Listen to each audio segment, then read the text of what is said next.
Hi, I'm Nicole Cunningham. And I'm Joel Christensen. And we're your MTech consultants.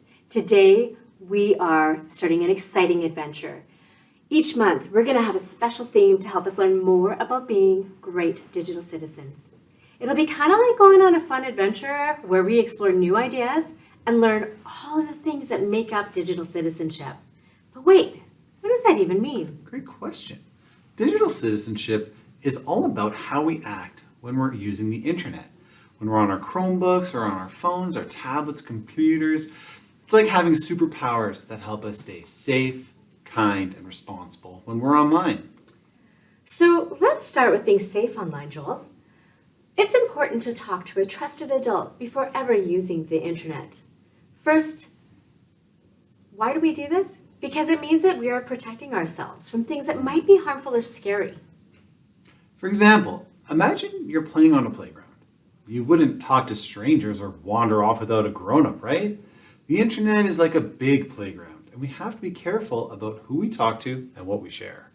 So, if you ever see something that makes you feel uncomfortable, or if someone you don't know tries to talk to you, what should you do? Joel? Tell a grown-up? That's the perfect thing to do. So we know it's stranger danger, and usually we don't talk to strangers. But even if we're not going to talk to them, we should still probably tell a grown-up to let them know. Another example is making sure you don't share any personal information, like your name or your address or even the school you go to. So those are your being safe online. But let's also think about being kind online. And so this is something that we do in real life. We tell each other to be kind at all times. So that means saying nice things and helping others feel good.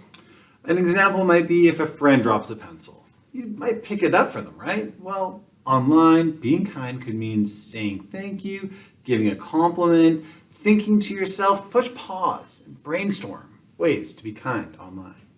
So you can actually push pause right now and have a class discussion about different ways that you could be kind online or how you are in person.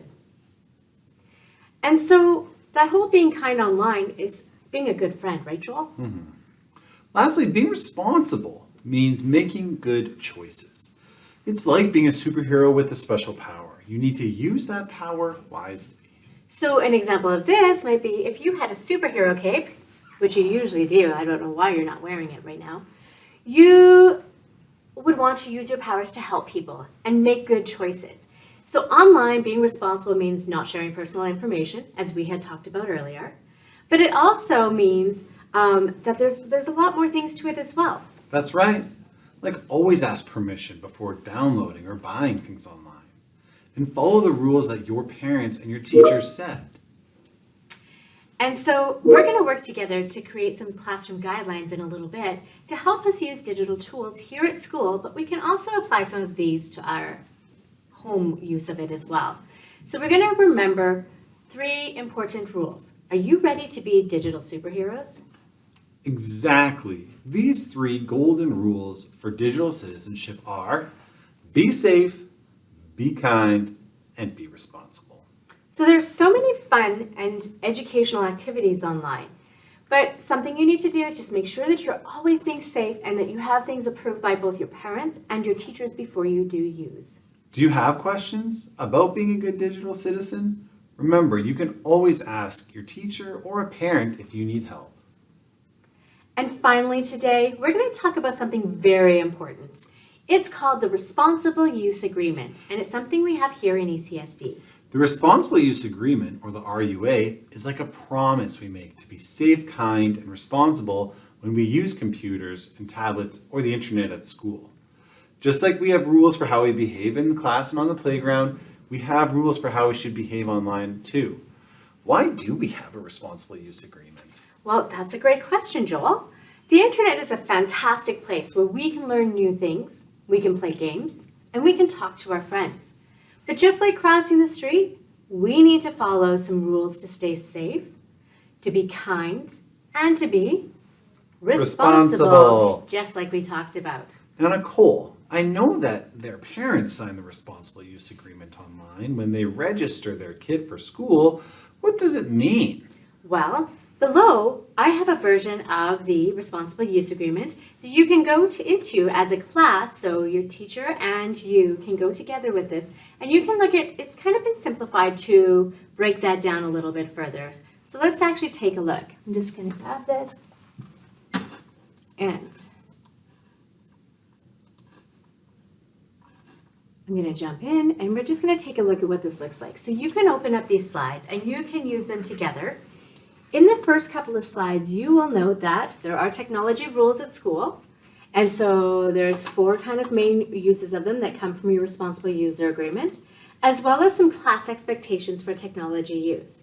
Once you've read through these together as a class, you can then choose 4 things that you really want to focus on for the year.